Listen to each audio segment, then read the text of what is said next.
Salut à tous et bienvenue pour cet essai de la lampe Olight M18 Maverick. Alors c'est pas une nouvelle sortie, c'est un modèle un petit peu plus ancien qu'Olight m'a demandé de tester. Donc on a affaire ici à une lampe XML2 avec une batterie 18650 et puis un mode maximum de 500 lumens. Donc voilà pour les caractéristiques principales. On va passer au déballage tout de suite.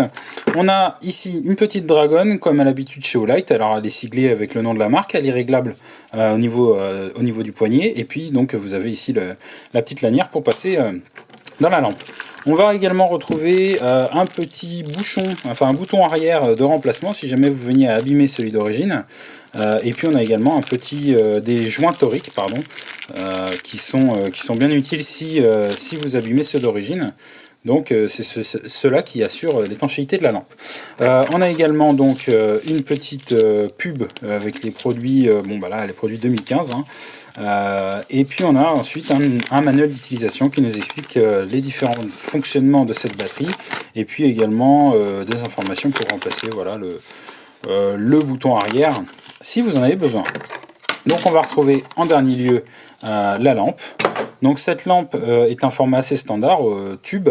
On reconnaît un peu la griffe de Olight, mais dans son ancienne génération, on va dire, avec ici un pourtour crénelé en aluminium et le bouton qui est blanc.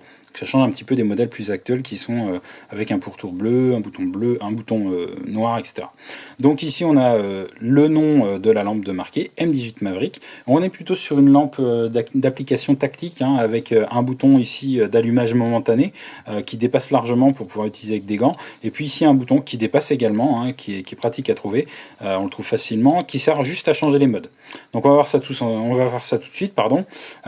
Donc pour l'aspect esthétique, rien de très notable. On a un pourtour crénelé en acier ici, une vitre anti-reflet qui est en verre trempé, la LED XML2 qui est au fond en blanc froid avec un réflecteur lisse qui est parfait, et puis donc le bouton électronique d'un côté, le bouton tactique à l'arrière qui est donc un bouton clic, et puis ici le compartiment de piles. La lampe est fournie avec un adaptateur pour mettre deux piles CR123 parce qu'elle est compatible avec des piles lithium non rechargeables également.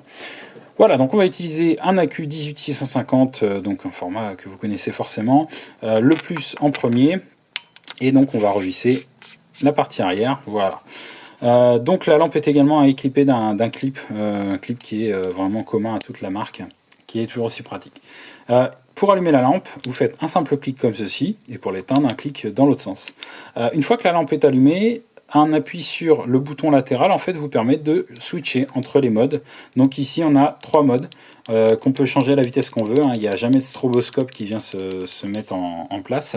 Le stroboscope vous le trouverez en fait en faisant un appui long comme ceci, donc il n'y a pas vraiment de risque d'allumage intempestif, et puis pour l'utilité du stroboscope finalement c'est pas plus mal qu'il soit caché derrière un appui long.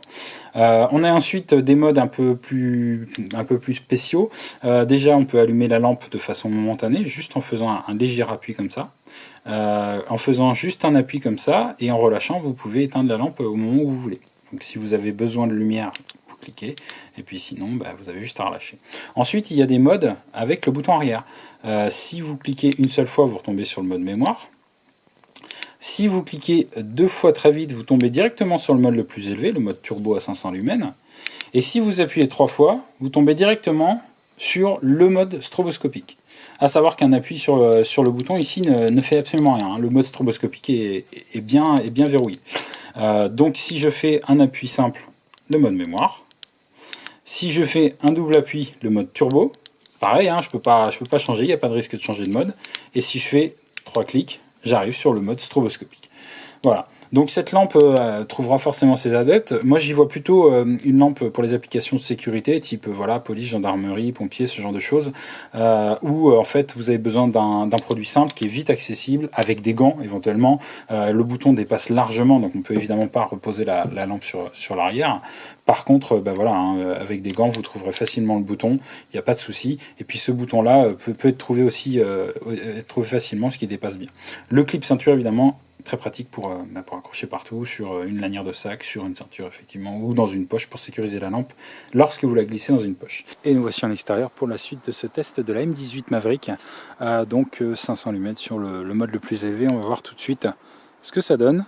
Donc ici on a le mode faible, donc qui permet un éclairage de courte distance, le mode moyen et enfin le mode fort. Donc on a une portée qui n'est pas énorme non plus, hein. On est sur un format assez classique, un petit réflecteur de 20 mm de diamètre avec une LED XML2, donc on a un hotspot qui fait voilà, la moitié du faisceau à peu près. Très pratique au quotidien au niveau du format du faisceau.